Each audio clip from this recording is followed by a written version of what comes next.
Jipang adalah desa yang berada di Kecamatan Cepu, Blora, Jawa Tengah, Indonesia. Desa yang terletak di tepi Bengawan Solo ini, juga mengandalkan ekonominya pada pertanian, berternak dan pertambangan. Mayoritas atau 97% dari penduduk desa memeluk agama Islam, 3% lainnya Kristen Katolik dan Kristen Protestan. Mata pencaharian penduduknya adalah sebagai petani, PNS, peternak, usahawan dan perantau.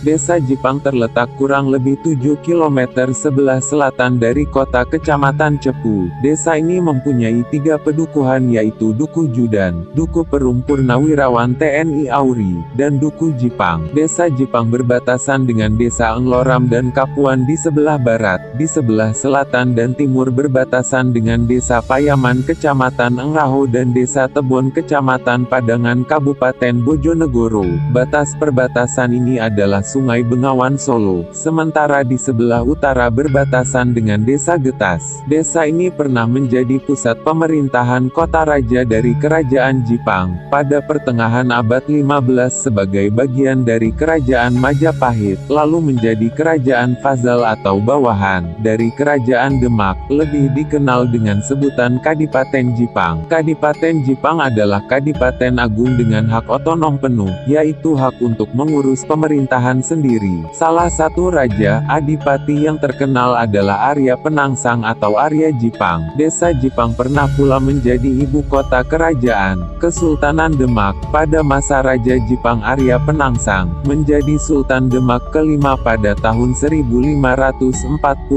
sampai 1554 di mana ibu kota Kesultanan Demak yang sebelumnya berada di Prawoto, Pati, dipindahkan ke Jipang, sehingga pada era itu dikenal dengan sebutan Demak Jipang. Di desa ini masih terdapat peninggalan sejarah dari kerajaan, antara lain seperti petilasan makam Gedong Ageng dan Santri 9 yang sudah ditetapkan oleh pemerintah sebagai situs cagar budaya. Daerah kekuasaan Jipang pada masa itu meliputi Bojonegoro, Pati, Lasem Rembang dan Blora sendiri, sampai dengan pasukan utusan Jakatingkir, Hadiwijaya, merebut takhta Kesultanan Demak dari Arya Penangsang. Sejak itu hilanglah kedaulatan Kesultanan Demak lalu berdiri Kerajaan Pajang. Tempat-tempat ini ramai didatangi peziarah khususnya pada hari Kamis.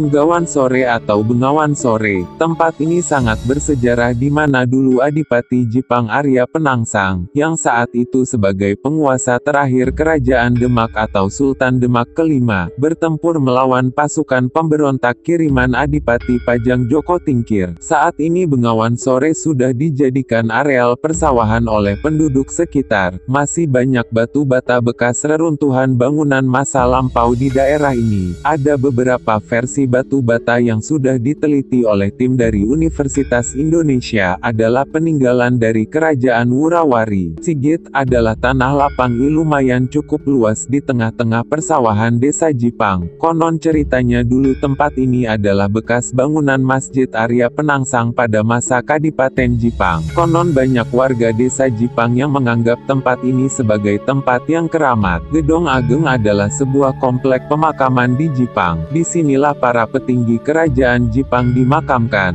Di tempat ini terdapat petilasan Siti Hinggil, petilasan Semayam Keputren dan makam kerabat kerajaan Jipang antara lain makam R. Bagus Sumantri, R. Bagus Sosro Kusumo, Rasekar Winangkrong dan Tumenggung Ronggo Atmojo. Makam Santri Songo, warga desa Jipang biasa menyebutnya Kramat Songo. Disebut demikian karena di situ ada 9 makam santri dari Pajang yang dibunuh oleh prajurit Jipang, karena dicurigai sebagai telik sandi atau mata-mata Adipati Pajang Joko Tingkir. Di tempat ini warga desa Jipang setiap tahun ada agenda sedekah bumi dengan mementaskan wayang krucil, yaitu kesenian wayang khas kerajaan Jipang pada masa keemasannya. Kedung Ngendrojo adalah pertemuan antara muara Sungai Tinggang desa Payaman dengan Bengawan Solo di desa Jipang. Karena arusnya cukup deras dan berputar membuat lingkaran, sehingga menyebabkan dasar dasar Kedung Ngendrojo ini menjadi dalam, dan karena kondisi ini maka sukai berbagai macam ikan membuat sarang di sini, sehingga terkenal daerah ini banyak ikannya. Tapi karena arusnya yang melingkar dan kuat tadi banyak orang luar desa Jipang yang tidak mengenal medan, menjadi korban tenggelam di daerah ini, maka sebaiknya Anda harus didampingi warga desa Jipang yang mengenal daerah ini, bila ingin jalan-jalan daerah aliran Bengawan Solo ini. Sungapan adalah pertemuan antara muara Kali Kecing dengan Bengawan Solo yang terletak di RT 03 Duku Judan Desa Jipang. Alam yang sungguh sangat cantik dan indah terutama saat matahari terbit, dengan latar belakang Duku Nogiri Desa Tebon Kabupaten Bojonegoro. Di daerah ini kualitas pasirnya lumayan cukup bagus, sehingga banyak warga yang menambangnya, tapi sayang mengeksplorasinya sangat besar-besaran dengan mesin penyedot, sehingga menyebabkan kerusakan di lingkungan sekitarnya. Rumbul Cemplon adalah rerimbunan pohon yang terletak di pinggir kali, sungai kecil anak Bengawan Solo, Kecing RT 04 Duku Judan. Karena rimbunnya pohon di sini sehingga banyak jenis burung yang suka membuat sangkar di sini, dan juga banyak banget ikannya, tapi kalau dari luar kelihatan sangat gelap dan angker. Kata warga sekitar banyak juga bangsa lelembut bermarkas di sini.